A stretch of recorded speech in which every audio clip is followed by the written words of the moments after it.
My wife's job has turned into social hour events, drinking too much, flirting with other men, and it's putting a strain on our relationship. I've addressed my concerns, she apologizes and knows it's wrong, but keeps doing it anyways. Where do I go from here? I want her to quit. My wife and I have been married for 10 years, and we really do have an amazing relationship. We have two beautiful kids, a nice home. I own my own business, and things are great. We have a great sex life and social life outside of our family life with kids. My wife, after years in various parts of the industry, got her real estate license about 4 years ago. It was something to fill time, keep busy, and make a little extra income. The company that she's been with for the last 2 or 3 years has a real emphasis on social networking events, and it has caused a rift between us.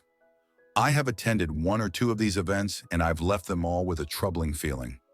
I would say 9 out of the 10 people I met rubbed me the wrong way. Many of them are very self-absorbed, could only talk about themselves and their success, and are very flirtatious with my wife. To be fair, she's incredibly attractive but approachable and friendly. The last few events that my wife has attended resulted in her coming home late and involved excessive drinking.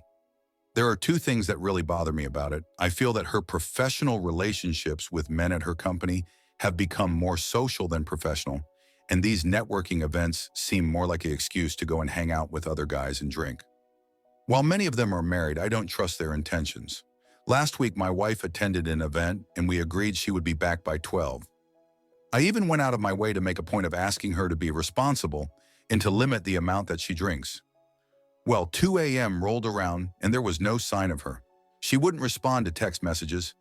I could see she was still in the general area of the event, which was over an hour from our house. Finally, after calling a few times, she answered. I could tell she was extremely drunk. She told me she was staying at a hotel with one of her girlfriends, and I had to quickly remind her that I had to be up at 4:30 a.m. to get ready for work. Long story short, she took an Uber to the train and ended up driving her car home drunk. As if this wasn't bad enough, I noticed on her phone she had very flirtatious text messages with multiple married and single men. I've really had enough of this career choice. She doesn't seem responsible enough to attend these events, and it is causing a big divide between the two of us. I'm really at a loss for what my next step should be. There was a similar situation to this a few months ago, and at that point, she had promised me she was going to control herself and be more responsible. But it's pretty obvious she is not able to do that. Hi everyone, I apologize, but my last post was deleted. I didn't title it properly. I received many requests for an update on our situation. I also want to thank all of the people that had positive and empathetic responses to my initial story.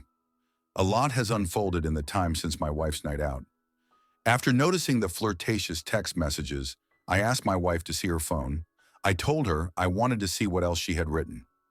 She gave me access to her phone, and upon doing a deeper dive, I saw that the flirtatious messages went far beyond anything I would have expected. The man she was messaging had recently broken up with his girlfriend, and my wife's response to him was that things aren't going well in our marriage.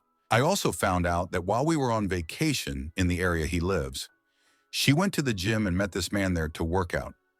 This news was devastating to me.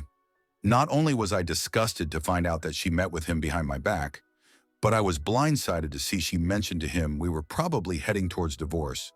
We had a difficult week after that. She was ashamed of her actions. The drinking, the messages to this man, and the meetup. She described that she feels like I hate her, which really hurt because I feel like I do everything I can to make her happy. She swore to me that nothing physical had happened. After looking through the messages, I do believe her. It seems that she didn't find out that he and his girlfriend broke up until he texted her after the gym. He actually stated in the messages that while he is attracted to her, he didn't want to get in the way of our marriage and that he didn't want to be a distraction while she and I tried to work things out. I have to commend him for that. I told her that it was imperative that she confesses if anything physical had happened. I was willing to work through anything, but if I find out later down the road that she lied, then she would not get another chance. I also discussed the importance, if anything happened for the sake of our health and our children's health, that she would need to go get tested. She was also on her period while we were away, so I'm confident there was no physical interaction. She has been adamant that nothing happened, but she knows what she did was wrong. She did agree to get tested to give me peace of mind, and everything was negative. I had a few sessions with my therapist, and she recommended a couples therapist for us.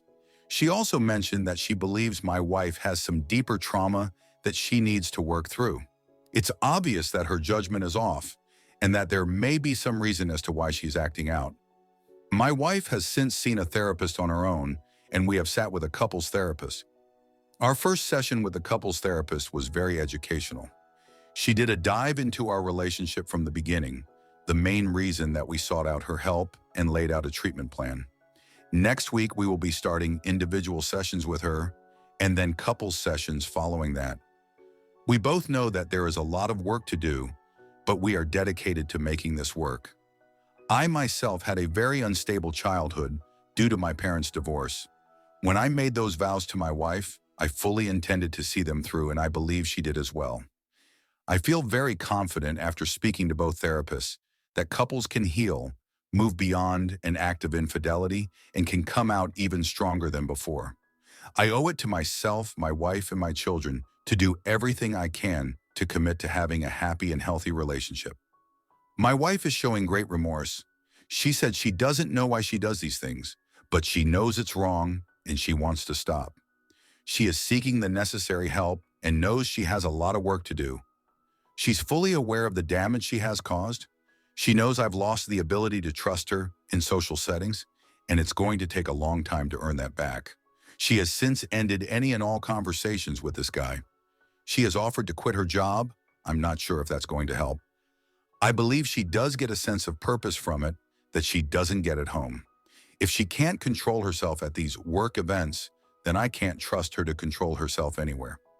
She had plans to go away for the yearly work retreat national meeting. Later in the year, she has made the decision to cancel those plans. Now jump to another story. Am I the asshole for cutting off my sister after she put my child in danger? I, 32F, have one sister, 26F, that I have always had a strenuous relationship with. We didn't get along as kids, but after growing up, both of us getting married and her moving away, we managed to build some sort of fragile relationship.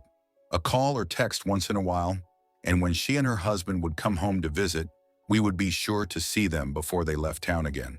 I have a son, my 3M, who is autistic in the light of my life. He is a very sweet and happy child. He's just nonverbal and has a lot of sensory issues and developmental delays. My husband, 34M, works, and I am a SAM.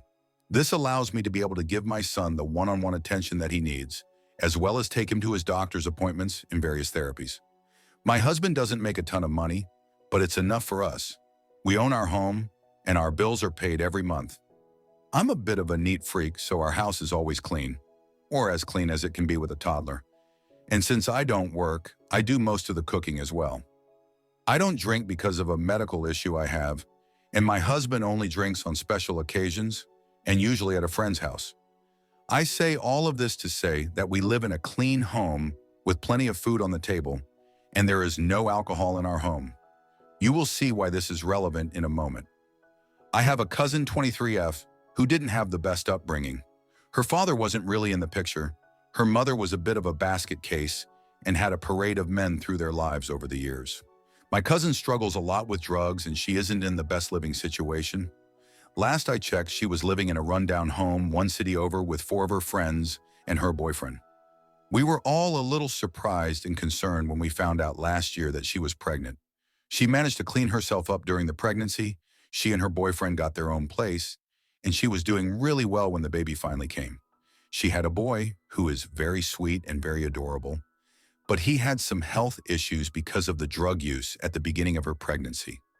I recently heard that my cousin relapsed. Because of this, she lost her job and they lost their housing. They moved back in with the 4 friends again. Everyone in the family was concerned for her, but we were really worried about the baby and the environment that they were living in.